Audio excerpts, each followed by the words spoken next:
ser rápido.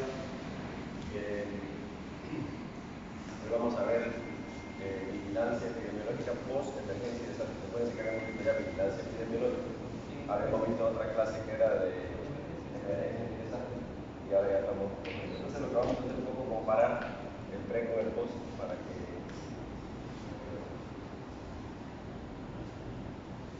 ¿qué cosa es la vigilancia epidemiológica post-emergencia? Es todo un conjunto de acciones que se usan principalmente, que tienen como objetivo detectar, analizar y entender el riesgo sanitario que pueda surgir después de una emergencia o un desastre, ¿no? Inundaciones, terremotos. Esto no tiene tiempo para la lluvia. Acá no estoy poniendo lo de agarrar los cocodrilos y eso ya. Entonces, más o menos en el cual vamos a ver, ir desglosando cada una de las partes del proceso. Es un proceso sistemático. ¿Por qué? Porque con ella se busca recolectar, analizar e interpretar los datos de salud. A nosotros en realidad, a pesar de que formamos parte de todo el aparato de estabilización de la emergencia, a nosotros nos toca específicamente la parte de salud, ¿no? Eso se hace generalmente registro de diarrea, de fiebre, de vómito, después de diarrea y nada más. ¿Dónde se hace? En poblaciones afectadas por emergencias o desastres. A veces, ustedes saben que acá en Perú son más rígidos porque el declarar un estado de emergencia lleva todo un proceso, porque entre las cosas que lleva ese proceso es garantizar el dinero, ¿ya? El dinero con el que le van a reconstruir, pero además pagarle a cada una de las personas que van a participar. Nadie trabaja gratis, solo los bomberos. Entonces, a diferencia de otros países en que hay todo un sistema de voluntariado, acá por lo menos es un poco más complejo, por eso demoran más en resolverse, ¿no? La finalidad es generar información confiable y oportuna, para eso estamos nosotros, porque como hemos visto en las clases anteriores, no debe haber chismes, no debe haber rumores, no debe haber nada, porque es un poco que complica. Esto tiene que ser una información confiable, porque de ahí van a ser tomadas las acciones, ¿no? Y el resultado esperado es la identificación de tendencias y riesgos, principalmente la detección temprana de infecciones, de accidentes, de cuadros de diferentes tipos, ¿no? ¿Cuál es el objetivo principal de esta vigilancia epidemiológica?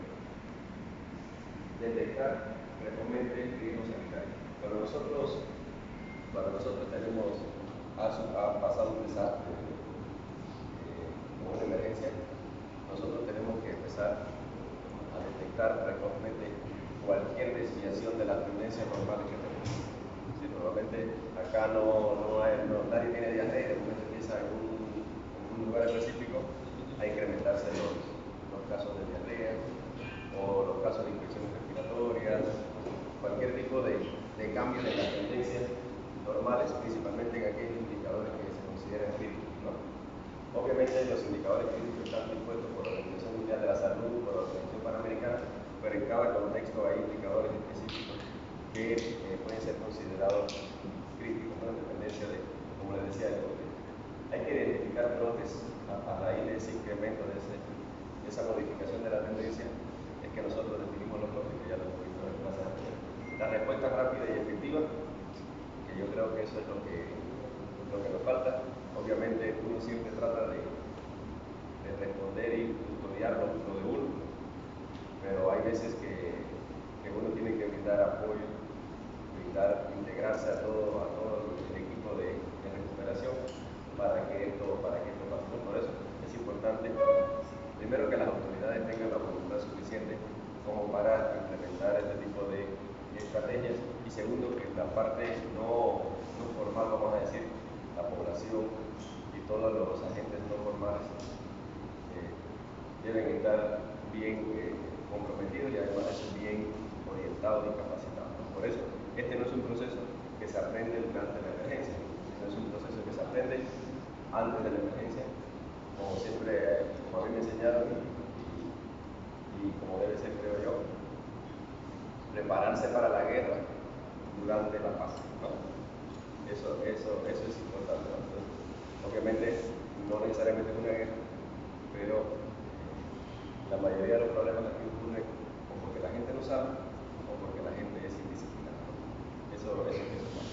Y soporte de gestión porque nosotros, en todos los lugares del mundo, incluyendo Perú, siempre hay reservas que están destinadas para la emergencia, que están allí, que no se tocan fuera del presupuesto habitual, de los presupuestos habituales que hay en el sector público, incluso en el sector privado, para priorizar esto, ¿no? Es decir, vamos a pensar que no haya helicóptero o no haya avionetas para trasladar a las personas, pero quizás haya 2 o 3 avionetas que estén allí con su combustible para en caso de que pase algo, ¿no? Entonces, a veces los gobiernos tienen toda esa dotación de recursos, de reserva, para caso de en caso de que no ocurra, deben irse probando, o sea que vayan no sé, que ahorita, voy a poner un ejemplo que no tiene que ver con esto, pero que Maduro tenga guardado hace 30 años los tanques, no le haga nada, cuando venga la guerra, los tanques disparen para adentro.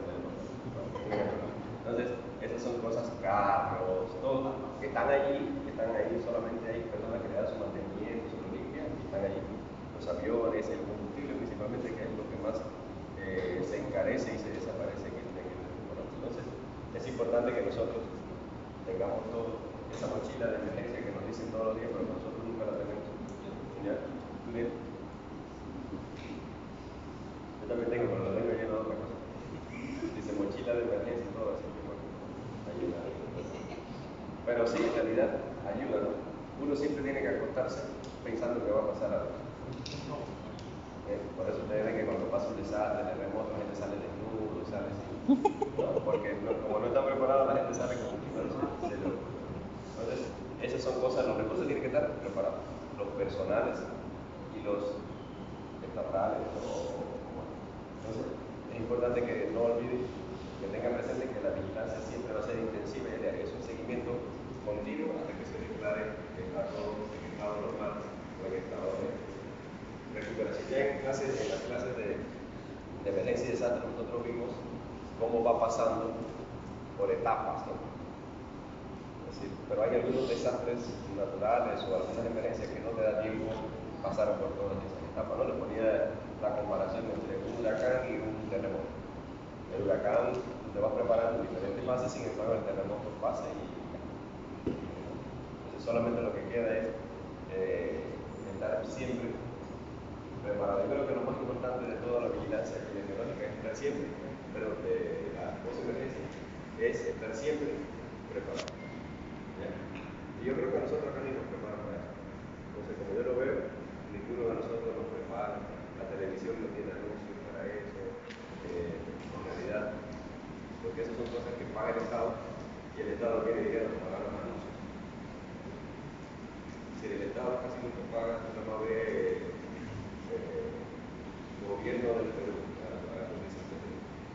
Entonces, quiero, como decía, hacer solamente una comparación entre las dos vigilancias, la pre y la post. El objetivo principal de la pre es prevenir y detectar riesgos sanitarios antes de que ocurran los eventos. Post sería identificar y controlar los daños o los brotes derivados del evento. Es decir, recuérdense cuando vimos en la primera clase por allá por 1954 que vimos que había prevención primaria, secundaria, terciaria.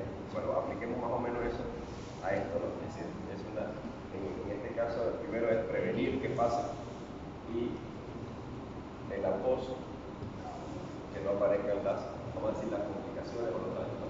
El enfoque temporal, en el caso de la pre-emergencia, es proactivo y preventivo y que no tenga reactivo y correctivo. Todo lo que se destruye o todo lo que se ha dañado debe ser corregido o recuperado, ¿no?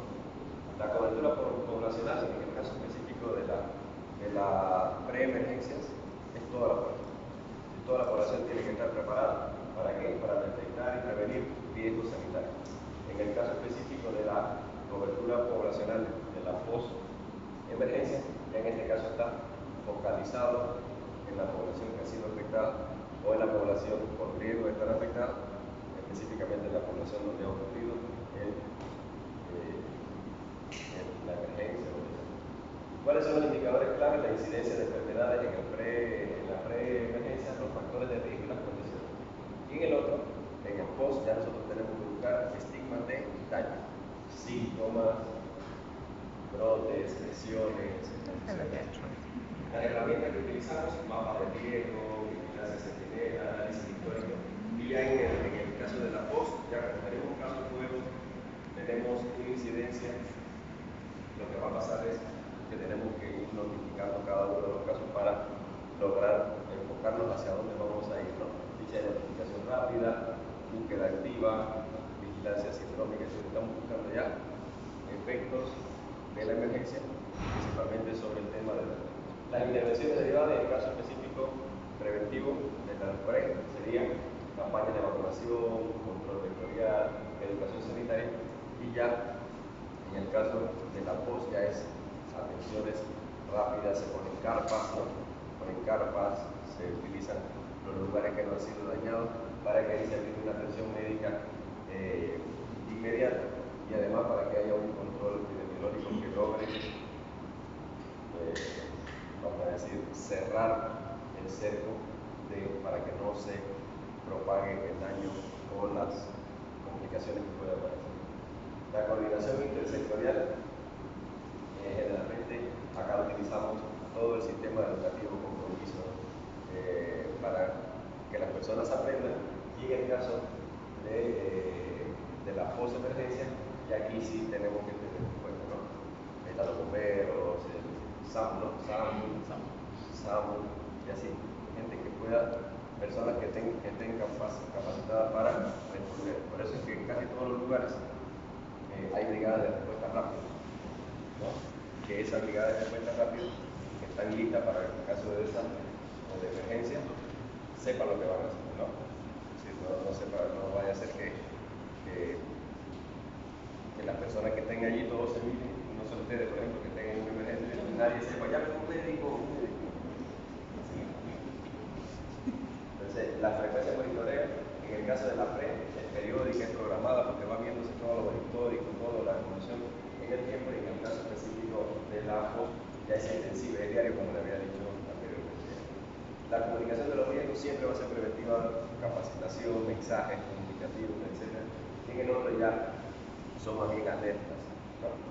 Todos, a veces nosotros no lo vemos porque no ha sido ni un terremoto, no ha sido un huracán, no ha sido una inundación, no ha sido un incendio, pero hay lugares donde, por ejemplo, ya la tosferina es un problema, ¿no? El dengue, entonces uno no lo ve, no lo siente, porque no es la que se transmite así, quizás en el medio que nosotros estamos, ¿no? Pero acá sí, ya el país sabe que en Ecuador y en Chile hay tosferina, no sé lo que sea, y ya hace su alerta epidemiológica acá, porque por la misma migración, en la misma transportación, las personas se pueden curar. Entonces ya se hacen alerta, ¿para qué? Para que estemos preparados para lo que puede venir. La evaluación del impacto acá generalmente es un proyectado, ¿no? Es planificado a corto, a mediano, a largo plazo, y se van tomando las medidas en dependencia del tipo de daño que se prevé que pueda ocasionar, y en el caso ya de las nuevas emergencias generalmente son a corto plazo, y ya, como les decía, son de tipo rápido y son de tipo correctivo. En tal caso podría trabajar con una es prospectiva y la otra es reactiva. ¿Una qué? Prospectiva y la otra es reactiva. Pudiera ser. ¿Sí? Siempre tú te vas preparando, ¿no? Claro. Ojalá que nunca pase un desastre y ya, normal, no hay problema, pero estar preparado, ¿no? Y la otra, ¿no? Siempre va a ser, también va a ser prospectiva, pero va a ser más rápida, claro. más en el momento. Porque en realidad las dos van a ser, uno se prepara para que cuando pase, y el otro desde que pase para adelante para recuperarse, ¿no? Igual, prospectivo puede ser los dos, lo que pasa es que Para mitigar y reducir. entonces, en el caso de la rutinaria, vamos a decirle así, o la PRE, el escenario son generalmente los establecimientos de salud que funcionen con normalidad. Eso es importante. Hay lugares, por ejemplo, a la orilla del río, entrando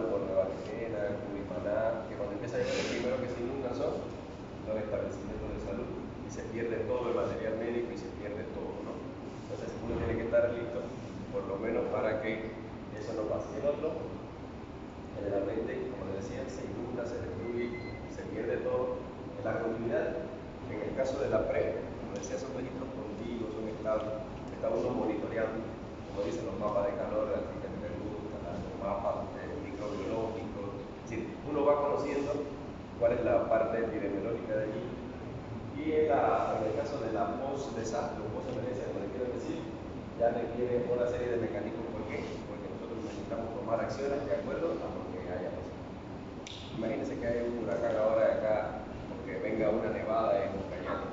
No estamos preparados para eso porque ni se nos ocurre. Entonces, rompe todos los esquemas y te dedicas específicamente a la cobertura.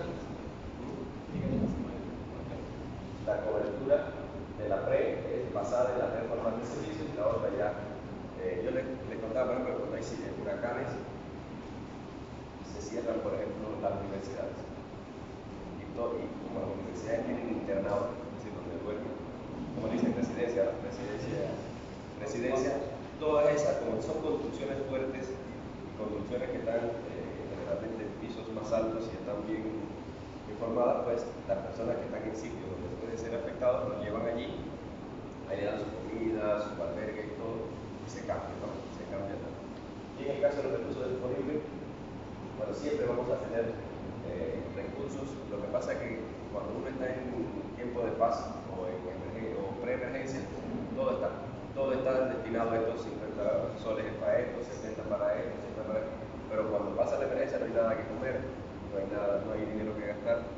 Supongamos que usted no tenga ni un sol en su casa, todos los cajeros se va a la corriente, se destruyó y usted no tiene.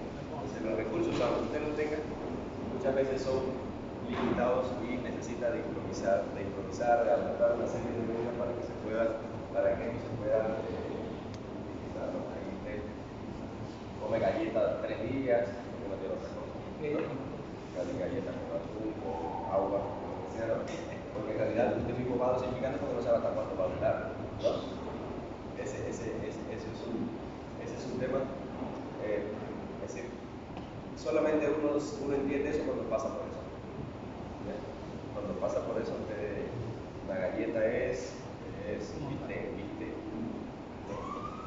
Es que yo recuerdo una vez que yo estuve en un lugar X, que eran las personas de la seguridad personal que se preparaban para cuidar a Fidel Castro. ¿Ya? Y entonces ellos, entre su preparación, los agarraron en un helicóptero y los llevaban al medio de la selva, pongamos, medio de la selva, como una mochila con galletas, no sé qué le decían. En 3 días lo vengo a recoger. ¿Ya? 1 semana, 2 semanas, 3 semanas. Más o menos eso es lo que pasa, ¿no? Es decir, para el tema de qué cosa, de la supervivencia. Entonces aprendían a tomar el agua de los, no sé cómo le dicen acá, esas platitas que tienen. Dicen los biólogos que esa es la comunidad más grande que hay. Porque ahí hay todo tipo de bichitos, de animales, de los siguientes. No sé cómo le dicen acá, en Cuba le dicen curupey. Es una plantita que está en los árboles que tiene así varios. Que cuando llueve el agua se queda allí. Pero no sé cómo se llama. Entonces, de eso tomaban el agua. Curupey, sí. No sé qué. ¿Ya? Entonces, por eso es que hay que aprender a sobrevivir. Lo mismo pasa con cualquiera de nosotros que ha estado así viviendo en otro lugar. Su papá le da 100 soles para todo un mes y usted tiene que saber lo que va a comer. Más o menos, muchos de nosotros que hemos estado internados en residencia sabemos que eso es también supervivencia, ¿no? Pero bueno, no crean que uno siempre ha sido millonario. ¿Es otro? Ajá, ese. ¿Cuál es la sábila? No sé, no. Parece la nueva. No, la sábila es más. Pero no sé cómo se llama, en realidad no sé cómo se llama. Entonces, esas cosas pasan. Hay uno que está preparado para conocer. Por ejemplo, en mi casa, me da por desayunar y me como galletas y agua. Y listo, no pasa nada, porque me pasé 14 años así en una residencia. Entonces uno está preparado para lo que venga. Así que no se crean que ustedes son los únicos que han pasado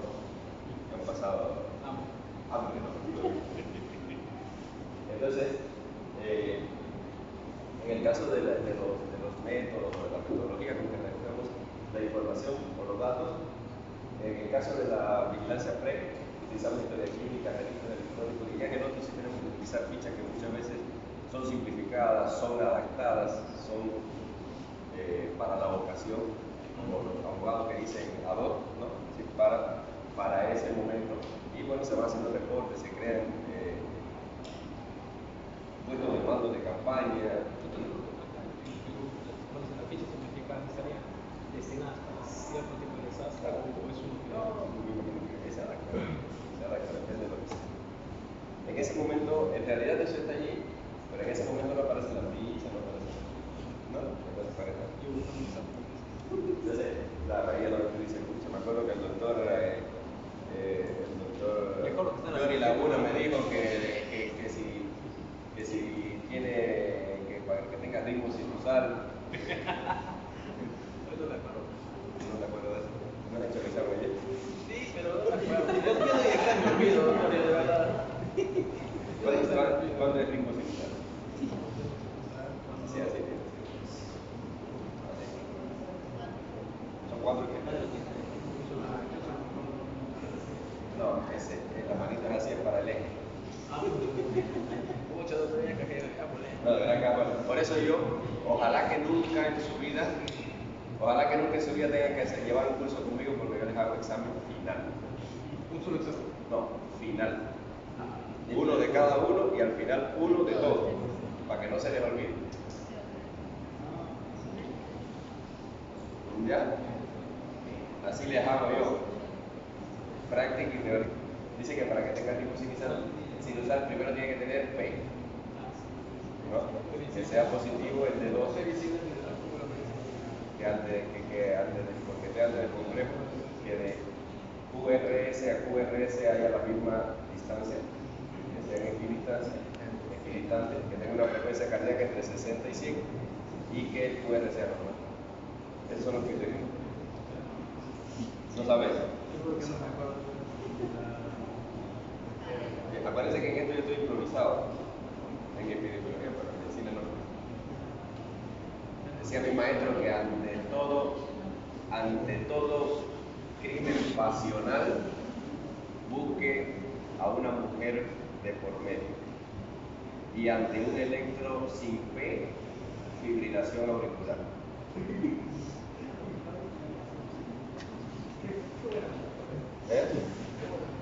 La frecuencia se recoge los datos semanal, mensual, depende de lo que vayamos a recoger. El otro día quiere decir que no te dar una buena paliada, para que no se me olvide. Esta semana no tenía tiempo. La post es diaria, inmediata, siempre es intensivo. El procesamiento, ahí utilizamos sistemas informáticos, todo lo único que está, ¿no?, en tiempo de paz, pero ya en tiempo de desastre o post-desastre, ahí sí tenemos que utilizar lo que tengamos, ¿no? Para los temas manuales, palitos, cositas, lo que tengamos, porque a lo mejor ni lápiz tenemos, ¿no? Entonces hay que buscar la forma de tener, porque eso también se convierte en un histórico. Es decir, el dato de la post-emergencia también se convierte en un histórico, porque no sabemos la post-emergencia qué tiempo va a durar. ¿No? Lo que sucede es que cualquier dato sin procesamiento sigue siendo dato. Tiene que haber información para poder tomar decisiones. Y al final siempre va a servir, porque va a ser un histórico. Por ejemplo, ya nosotros nos olvidamos de todo lo que pasó en COVID. Nos olvidamos en realidad, pero ojalá que nunca más pase algo parecido, pero ya tenemos un histórico y sabemos en qué meses, en qué año. Y la calidad de los datos, bueno, siempre es y la otra, bueno, son datos, ¿no? Que depende de quién los recoge, cómo se recogen, específicamente En el caso de los indicadores prioritarios, en cuanto a la mortalidad, la tasa general específica de las causas se ven en el pre, y en el otro, de manera general, ya, dónde se mueren las personas, con qué rapidez. La morbilidad es todo. Hacemos una evaluación, por eso sabemos que la principal causa de muerte en el mundo son las enfermedades cardiovasculares, de lo que pasa muere la gente. Lo sabemos.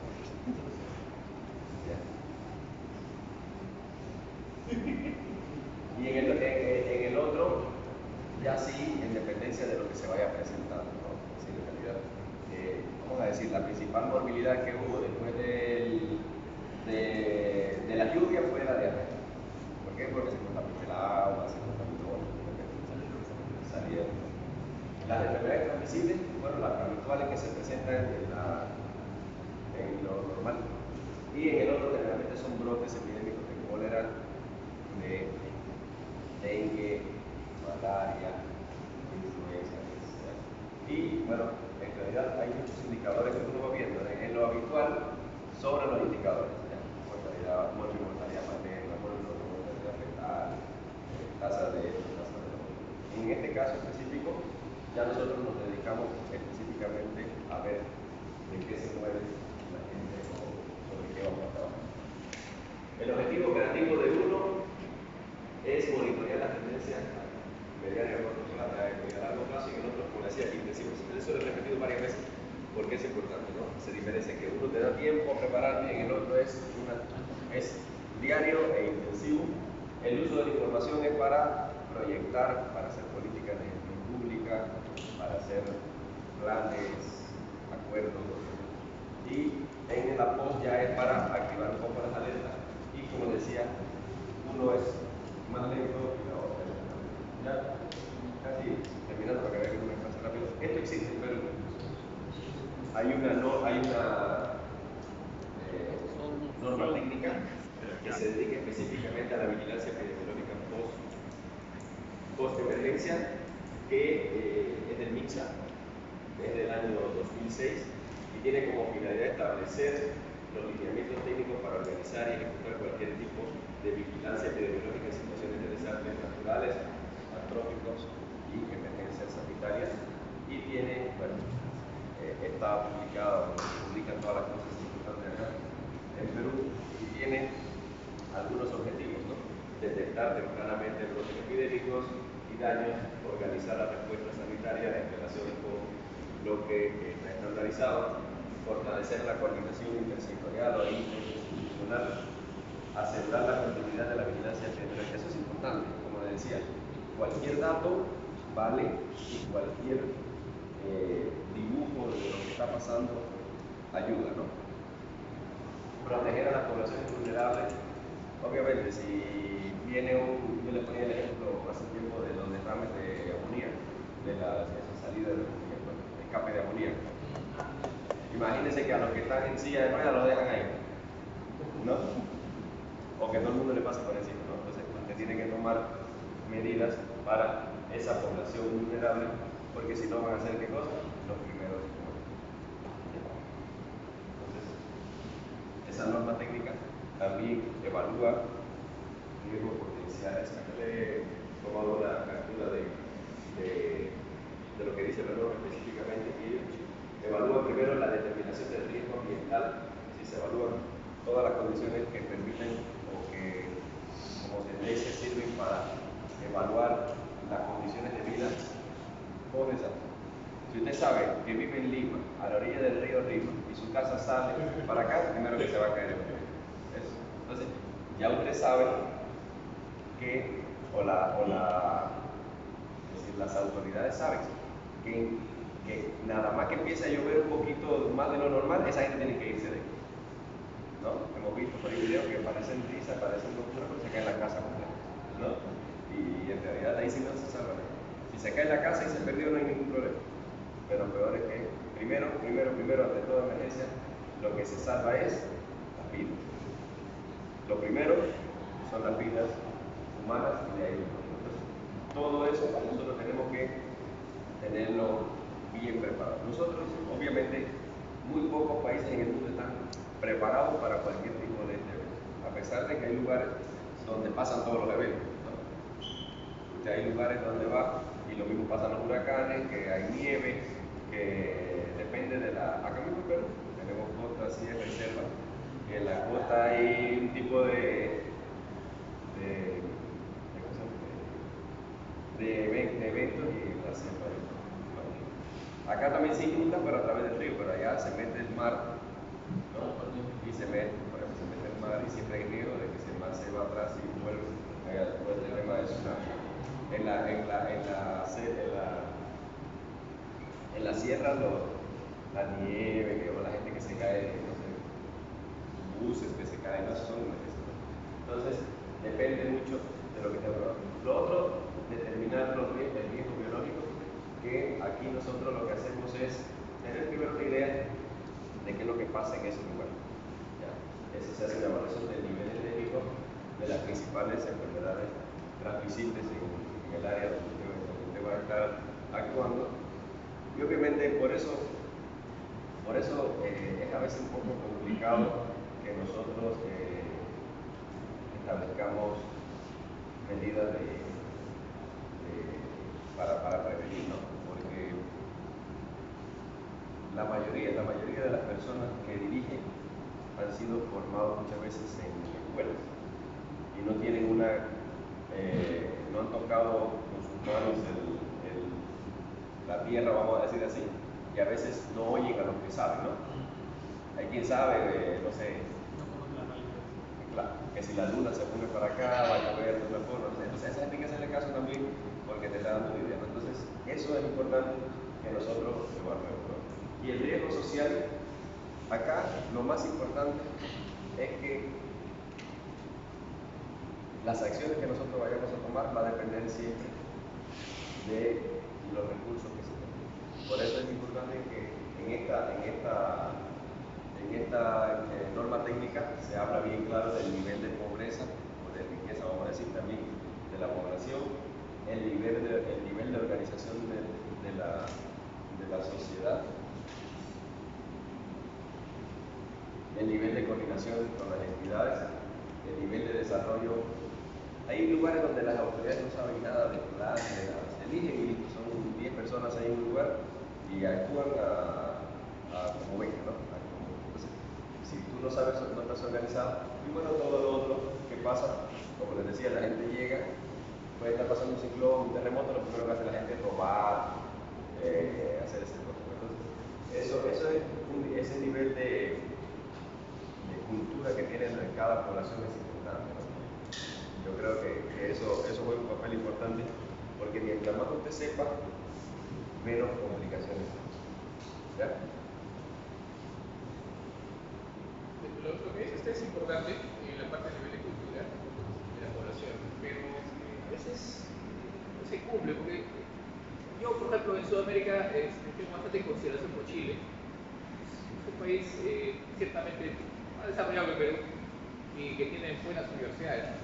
Pero no sé si usted recuerda que hubo un terremoto en Chile hace un tiempo, no lo tengo claro la fecha exactamente, pero se notó que había bastante vandalismo al momento que se dieron los hechos. Entonces, ciertamente a veces la población actúa de maneras muy inadvertidas de repente. Sensible. Sí. No, claro. Que una población sea educada no quiere decir que sea culta, ¿no? Eso es importante, ¿no? Porque que tú tengas universidades no quiere decir que la gente tenga valores, tenga normas, tenga ética, ¿no? Entonces, no es lo mismo ser educado que culto, ¿no? Y eso es lo que pasa, que hay muchas personas acá que mientras más la gente sabe, si no tiene una buena ética o un buen sustento de valores, roban, ¿no? Los cuellos blancos, los presidentes. En realidad, que tú estudies no quiere decir que vas a actuar así, ¿no? ¿Quiénes son? Imagínense que tú no oyes a la gente, en el Callao la gente te dice, ¿qué te pasa? No, no me pasa nada, pum, pum, se mataron, no sale ningún video de eso. Pero en San Isidro y Miraflores todos los días vemos que hay el viejo que viene, que tiene 80 años, que viene en su carro y se le para otro adelante y es un tipo que ha sido viceministro y todo, ¿no? Porque tiene un tipo de cultura y de ego que es diferente, ¿no? Es decir, ese es otro tema que no es otro estado, ¿no? Entonces eso también la gente se cree a veces lo que no es o lo que es lo tergiversa, ¿no? Entonces eso es importante que nosotros sepamos. Es decir, uno puede tener todos los grados y títulos y ser una normal. Así de sencillo. No, así es. ¿Cuántas personas ustedes han visto que tienen mucho grado y son? No es mi caso. No, entonces, eso es así. Tú lo yo a veces me pongo a mirar, por ejemplo, en el seguro, fíjate que yo veo todos los días y yo veo lo que la gente dice. Uno que se acaba de ser especialista hace 3 días, por si acaso yo un médico general, y se le olvidó que hace 3 días era un médico general. Entonces se le sube, ¿no? Entonces tú tienes que, ¡pum!, demostrarle que tiene que estar, ¿no? Después yo dije que no sé qué tipo de No, pero que lo omita no quiere decir que te va a servir. Porque estudiar, ¿no? Dice que es por eso él admite que no sabe caja igual que estudia, porque no va a. Porque tampoco que sea muy honesto no quiere decir que sea que te vaya a servir mal. No, disculpe, yo no sé electro. Y vienen los tipos allá en Burú con un machete, no van a entender que tú seas honesto. Electro es facilito. 10 soles y les. Yo doy 22. Ahorita ustedes tienen mala suerte porque yo cuando roto con mis alumnos, lo primero que yo hago en cardiología es enseñarle electro en una pizarra. 15 minutos. Te doy 15 minutos y 100 soles y no te enseño. Fíjate cómo te estoy hablando. Yo no sé más electro que los cardiólogos, pero sí enseñártelo bien bonito. Tengo preparadito para eso. Como una así mira.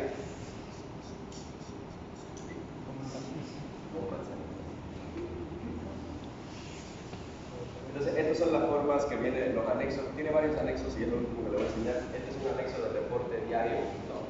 De lo que va pasando, cualquier caso índice, o caso que tuviera que se produzca. Este es un anexo. Algunos anexos les traigo. Revisen la norma. Acá, por ejemplo, lo que se puede encontrar, y bueno, y se supongo que se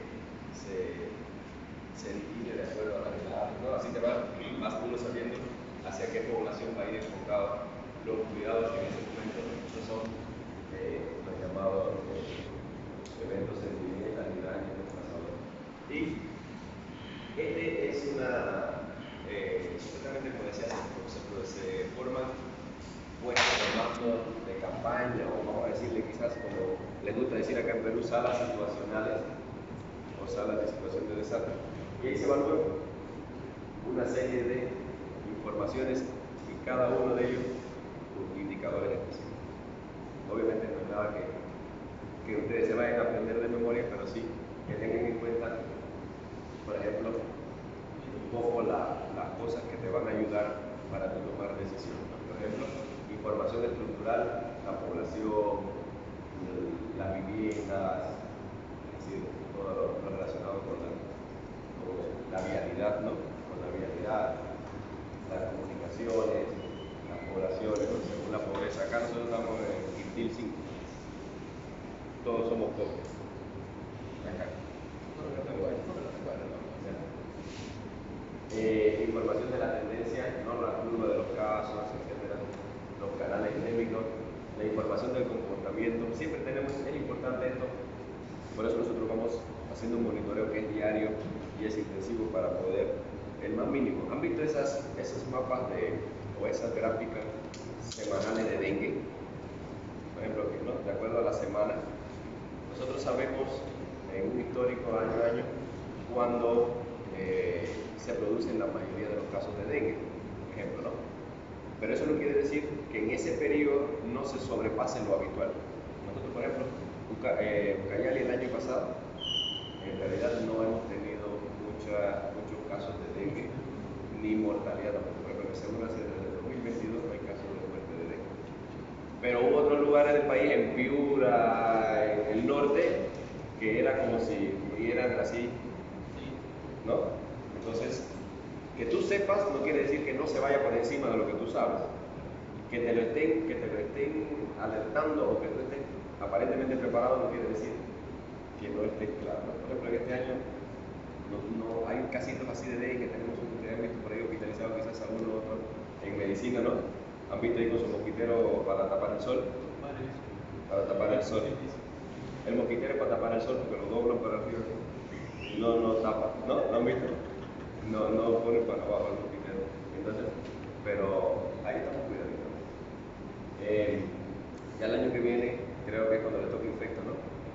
Infecto creo el año que viene. Vamos a cambiar el programa. Sí, está en nivel. Sí. O el otro, creo. En octavo.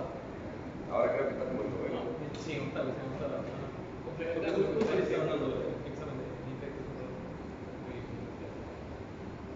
complementando lo que se está diciendo, podemos tener de repente las mediciones que se están haciendo siempre, podemos tener los valores de holgura, pero sin embargo pueden ocurrir eventos como por ejemplo de noviembre de 2022, que hubo lluvias torrenciales recurrentes aquí en Ucayali, y los focos infecciosos de dengue también habían aumentado. Entonces, ¿no? Puedes saber todos los valores, pero pueden ocurrir eventos imprecisos O por encima de lo que uno tiene previsto también, ¿no? Ahorita tú tienes previsto gastar 20 soles diarios. Por ejemplo, ¿no? Yo gasto unos 20 soles, desayuno, bueno, no sé, 20 soles diarios, pero de momento se malogró tu fondo, ¿no? Entonces, al otro día ya no vas a gastar 20, vas a gastar 16, porque tienes un presupuesto. Entonces, a pesar de que tú tienes un previsto, puede aparecer eventos, ¿no? Que se te malogre la moto, ya eso es un desastre. Entonces, otros indicadores, que es la información de los recursos para respuesta. Acá es importante que nosotros tengamos bien mapeado. Solamente lo que estoy haciendo un resumen de lo que le dije anteriormente, porque esta es una norma técnica y está allí. Es simplemente eso que está allí, es lo que tú preguntabas, Pablo. ¿Qué vas a llenar? ¿Qué información vas a llenar? Hay fichas para todo, ¿no? Establecimientos de salud, tenemos 300 establecimientos. ¿Cuántos tenemos, Iris, acá? 241, pero Iris, por ejemplo, siempre dice, no, allá, ¿dónde es que se inunda que llega hasta por acá? Por ejemplo, Curimaná, por allá. Ya.